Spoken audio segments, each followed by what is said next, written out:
What's up, guys? It's Shatner's Prodigy, and before we get into this episode, look at this guy. Look at this guy. Mr. Jagan. Just look at this guy.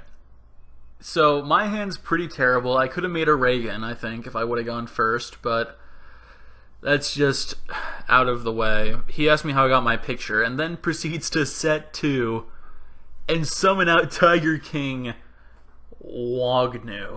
And if you know what that guy does, if anything with 1400 or less attack, i.e. any Fabled outside of Grimrow, is summoned, he destroys it. And then he activates D-Fissure. And I want you guys to think about that. This guy is playing ranked singles, running a deck that uses Tiger King Wagnu and Dimensional Fissure. What deck is that good against? Doesn't stop Necros, might stop Burning Abyss if they don't drop Dante on you first, I don't know. It's not gonna stop frickin' Tellarknights, I just don't know what that card does. Like, even in Burning Abyss, they can just summon Barber and attack into it, or they can just summon Sir. It just doesn't make any sense. So, you are now forced to forever live with the knowledge that that guy exists. But after that, just disgraceful display of friggin' degeneracy in the Yu-Gi-Oh community. We're getting to our second duel here, and I think this is the first duel I've posted where I've been using this this chicken race version where I took out my draw muscle and replaced it with chicken race. It's essentially the same concept, it's just a free draw whenever you draw into it. It just replaces one card in your hand with itself. But, I mean, if you care about advantage, then Chicken Race is technically a +1, while Draw Muscle is a 1-for-1. And it's a lot less situational insofar as you don't have to have a monster with 1000 or less defense in defense mode. So I'm not able to make Quasar, but I am able to go for Armades to beat over whatever he may have. And I attack with one Reagan, but I don't attack with the other because I can't do any damage, because his life points are lower than mine. But I'm not going to do anything to fix that scenario because I can still get a lot of draws off of Chicken Race. And in the end, it just doesn't really affect me too much if he uses the effect or if he can't take damage. Because I'm just trying to... Because I don't have Quasar out, essentially, is what I'm trying to say. And until I get Quasar out, I'm pretty okay letting him mount advantage and not take damage. But it looks like right here I'll be able to get the Quasar out by going into Phone on Pulse Dragon, make him level 2, and then keep the Armades out just so that I can, you know, keep beating over stuff. Uses Bottomless on it, so of course I'm going to negate, and looks like whenever I attack, okay, it's Eclipse Wyvern, so I just pass it back to him. I'm not going to attack with Quasar because, again, I can't do any damage anyways, and he might have, the only reason I can think why he would use Bottomless Trap Hole is if he wanted to bait it out to use a Mirror Force, and if I just attack with Armades, there's no way he can Mirror Force me.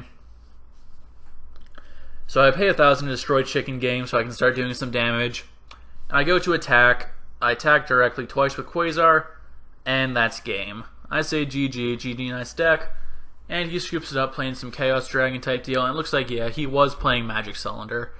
So I made the right move by not attacking with Quasar with no negates left. And let's see, let's move on to our third duel here against Kidus 101. He has no extra deck, so I know he is playing the most pro deck ever. I think I saw Jeff Jones playing this no extra deck build at the most recent ARG event, or YCS, I guess. And I 1-for-1 pitching the Kashano. I get Crust off of the Grimrow, so I can discard Grimrow with Kashano and bring Kashano to my hand. Here I do a bit of a miscalculation. I thought I had a Nizuchi in there for some reason, which is why I went for that play. But I don't, so I miscalculate, and I'm forced to make just awkward plays until I'm able to get anything. Here I'm hoping to draw into any Fabled monster at this point, so that I can use Nizuchi to pitch that Fabled monster and summon out the Raven, so that I can get a Phone on Pulse Dragon on board. Looks like I am able to do that. I keep the Raven in my hand so I can go for plays next turn. And I call level 2, and I go for that Quasar Hyper Librarian setup. Librarian's not doing too much, but this hand is pretty godly. It gives me the option to go for Trishula next turn. I think, I'm pretty sure, yeah. If I normal Raven, pitch 2, and then summon out Level Eater off of Quasar, I'll be able to make my Trishula. Now he has 5 face downs, 5 unknown cards. And I summon out Trish just to see if he has any response. He does not, and he's chaining. Looks like he's playing some sort of chain burning Zodia deck, as always. I mean, you can't play. You just can't play. What do you call it? I'm sorry, I'm breaking here. You just can't play singles on DN without having some form of cowardice. So I make a little bit of a misplay. I use Desynchro to bring out Trish again without the proper levels. And so I just draw hoping for anything, and then I Air's Rock Sunrise, the Nizuchi back, and I'm able to go back into Trishula. I use Trish's effect again, banish that, and see what I hit off of this. Looks like I hit Fader, so I'm able to put this in attack mode, attack, negate the Swift Scarecrow, and let's see what he does. He should take the 2700, because even if he does have another Fader, yeah, he scoops it up. And I'm going to warn you right now that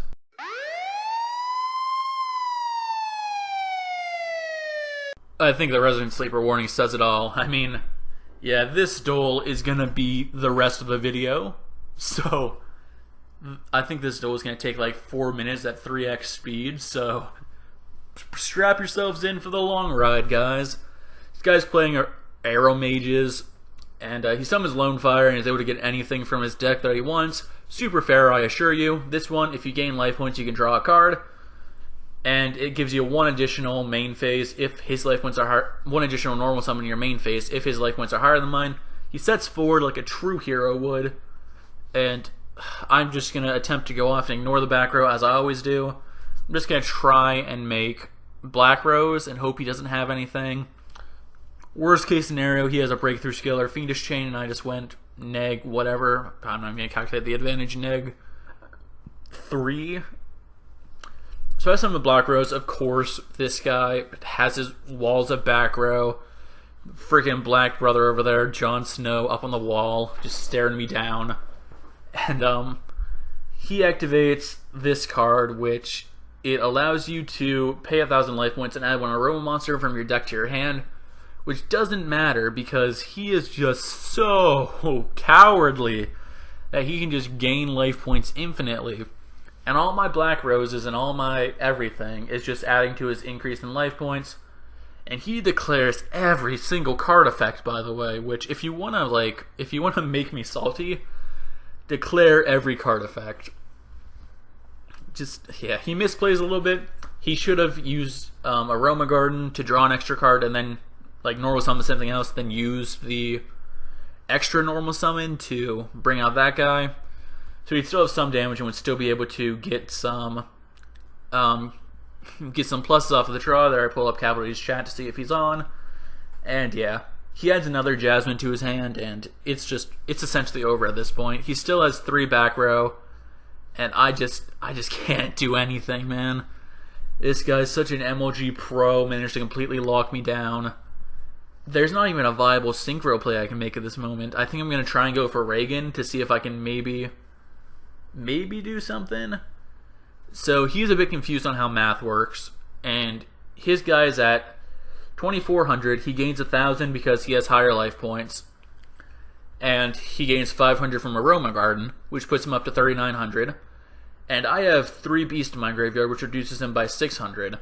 So he should be at 3,300 attack, but he should be... Oh, never mind. I have 4, actually, because it counts Beast and Winged Beast. Reagan, I get some pretty good draws, but, I mean, spoilers, it doesn't matter against this guy.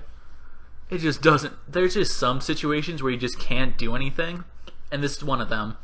If your opponent is able to mount this type of defense, even Quasar is not going to help you. Like, even if I were to pull out a Quasar here, I don't think I could physically win from this position. Now I do have Level Eater set up with this Foolish Burial, but that will put me just below the requirement for Quasar. I'll have 11 stars on board, so there's not really a way I can win per se from this position.